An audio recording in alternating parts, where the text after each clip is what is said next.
Hashtag good vibes only. Hashtag positive vibes. Hashtag look on the bright side. Hashtag it could be worse. Hashtag just get on with it. Hashtag it is what it is. Hashtag stay positive. Hashtag failure is not an option. Hashtag delete negativity. Hashtag everything happens for a reason. Hashtag peace and love.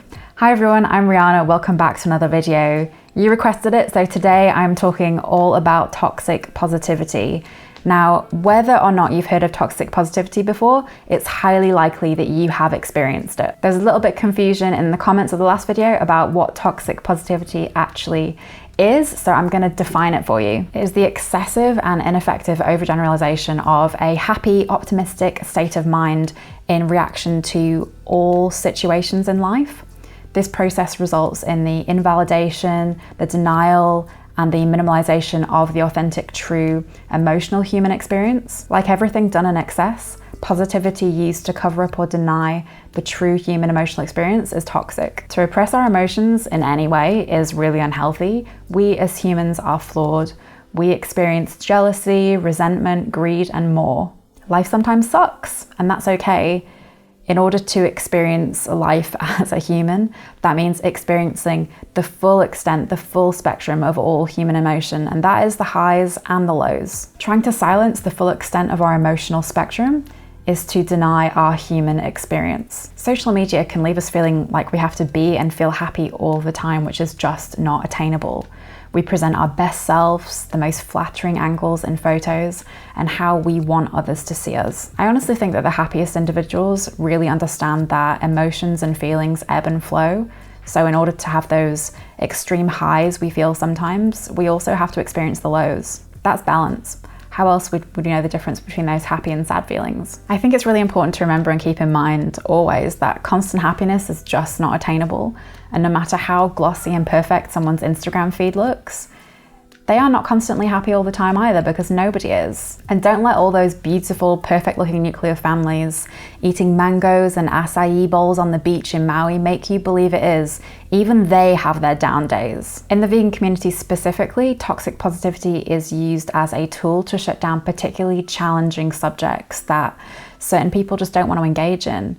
They reply with comments like, stop the infighting, put the animals first. The animals don't need this drama. We need to stick together. Stop dividing people. Stop being so negative. But X does so much for the animals. X has turned thousands of people vegan. All lives matter. All these kinds of comments are different ways to deflect uncomfortable conversations and to prevent those kind of challenging subjects from going forward. There are all ways to dismiss these subjects that are really important. There are also ways to distract us from holding certain individuals accountable. The hashtag All Lives Matter response is a reductive way to silence activists from speaking out about systemic racism and about organizing around their own experiences. I was really saddened to see lots of vegans all over social media last summer spouting really racist hashtag All Lives Matter rhetoric. I guess that wasn't that surprising considering the fact that the mainstream animal rights movement is structured through the experiences of the white dominant class. Just take a look at the folks who run campaigns in all of the animal rights charities and organizations across the UK and the US. Running campaigns in any of these organizations is a very visible position, and it is no great coincidence that there are practically no black or brown vegans in these roles. There are some things that should just never have a positive spin put on them. Murder, rape, ableism, sexism, child abduction, to name a few. There is no bright side to any of these, and we shouldn't try to find a bright side to them. Recent examples of toxic positivity online can be dismissive posts about the current hardness of our situation, the climate, living in lockdown. It can also be this sort of feeling that creeps up on you over time because you're constantly consuming the content of people who are literally sharing the highlights of their life. And one part on social media I find really interesting is when I'm consuming content from other parents, but especially people sharing content of motherhood, I have never seen so much detachment from reality than people sharing content about motherhood, because motherhood is hard. It is really hard. You're so tired those first couple of years, your baby's not sleeping, you feel like you're never ever going to sleep again. People don't really talk about that much. They sort of make it the bright side and the positive side of it. So motherhood is one of those topics that springs to mind for me in toxic positivity. Of course, not everybody wants to share their struggles on social media, and of course that's okay, but I think it's important to remember and be mindful of that when you're consuming it. Everybody struggles, And that's whether they decide to put that on their glossy, perfect looking Instagram feed or not. We're living through a pandemic. This is really hard, and you're doing so well to just exist right now.